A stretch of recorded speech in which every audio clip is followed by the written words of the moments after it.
Bonjour à tous, bienvenue à notre méditation quotidienne. Aujourd'hui, nous terminons cette série dans la première lettre de Jean, dans 1 Jean au chapitre 1. Nous avons regardé les 10 premiers versets, les 9 premiers versets. Aujourd'hui, nous allons voir le 10e verset, la fin de cette péricope, de ce passage dans 1 Jean chapitre 1. Et je vais commencer à lire maintenant à partir du chapitre 1, verset 1. Si vous avez vos Bibles, prenez-la. Vous allez remarquer que la traduction que j'utilise aujourd'hui, c'est la version Bible Semeur.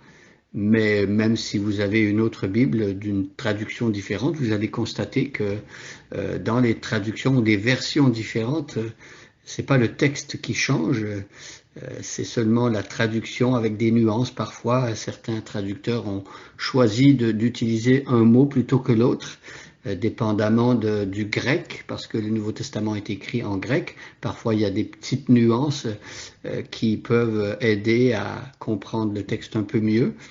Et voilà, c'est bon, même quand on lit la Bible, le Nouveau Testament, d'avoir plusieurs versions ou traductions et les comparer, et ça enrichit notre lecture. Bon, je lis là à partir du chapitre 1, verset 1, et aujourd'hui nous allons nous concentrer sur le verset 10. Nous vous annonçons le message de celui qui est la vie, nous vous annonçons ce qui était dès le commencement. Nous l'avons entendu, nous l'avons vu de nos propres yeux, nous l'avons contemplé et nos mains l'ont touché. Celui qui est la vie s'est manifesté, nous l'avons vu, nous en parlons en témoin et nous vous annonçons la vie éternelle qui était auprès du Père et qui s'est manifestée pour nous. Oui, ce que nous avons vu et entendu, nous vous l'annonçons à vous aussi, afin que vous aussi vous soyez en communion avec nous. Or, la communion dont nous jouissons est avec le Père et avec son Fils Jésus-Christ. Si nous vous écrivons ces choses, c'est pour que notre joie soit complète. Verset 5. Voici le message que nous avons entendu de Jésus-Christ et que nous vous annonçons. Dieu est lumière et il n'y a aucune trace de ténèbres en lui.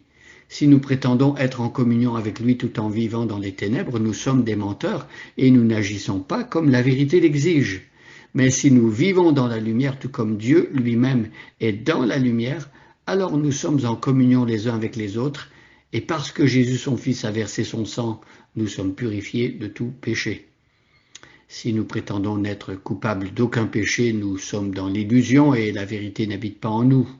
Si nous reconnaissons nos péchés, Dieu est fidèle et juste et par conséquent, il nous pardonnera nos péchés et nous purifiera de tout le mal que nous avons commis.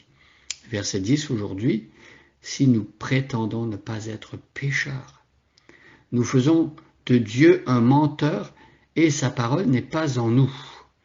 Alors voici une autre hypothèse aujourd'hui au verset 10 qui est un peu différente de celle qu'on a lue au verset 8. Au verset 8, nous avions lu « Si nous prétendons n'être coupables d'aucun péché, nous sommes dans l'illusion et la vérité n'habite pas en nous. » Maintenant, verset 10 est un peu différent. Si nous prétendons ne pas être pécheurs, nous faisons de Dieu un menteur et sa parole n'est pas en nous. Ici, il s'agit de comprendre que la personne en question dit ne pas avoir de nature pécheresse. Cette personne pense qu'elle n'est tout simplement pas pécheresse, qu'elle a une nature pure, qu'elle a une nature sans péché. Et donc, ici, l'apôtre Jean nous dit qu'une personne qui proclame cela, eh bien, dit le contraire de ce que Dieu nous enseigne dans sa parole. La parole de Dieu nous dit que depuis Adam et tous les descendants d'Adam, et nous en sommes, nous avons hérité cette nature pécheresse. C'est-à-dire que quand un être humain entre dans le monde, il a déjà cette nature pécheresse. Parfois, on est surpris de constater qu'un enfant, même en bas âge, a appris à mentir ou il va commencer à se battre avec un copain à l'école et on pourrait dire, mais moi je lui ai jamais enseigné cela. D'où vient qu'il mente, d'où vient qu'il soit égoïste, d'où vient que cette petite fille, ce petit garçon soit agressif. Eh bien, c'est cette nature pécheresse qui s'exprime peu importe l'âge qu'une personne a, nous sommes depuis le péché de Genèse 3 des personnes avec une nature pécheresse. Et donc, parce que nous sommes des pécheurs et que nous avons cette nature pécheresse, eh bien, nous péchons. C'est pas parce que nous péchons que nous sommes des pécheurs, mais c'est parce que nous avons cette nature en nous que nous péchons, voyez. Et donc ici, l'hypothèse, si nous prétendons ne pas être pécheurs, nous faisons de Dieu un menteur. Dire cela, c'est accuser Dieu, c'est dire à Dieu, tu ne sais pas de quoi tu parles, tu n'as rien compris, voilà, moi je ne suis pas comme les autres et moi je n'ai pas de nature pécheresse, je ne suis pas un pécheur. Et donc, le verdict est clair ici, on fait de Dieu un menteur et sa parole n'est pas en nous. Si nous acceptions la parole de Dieu en nous, eh bien, nous reconnaîtrions évidemment que nous sommes des pécheurs, parce que c'est la parole de Dieu, c'est la Bible, c'est autant l'Ancien Testament que le Nouveau qui nous disent que nous sommes des pécheurs.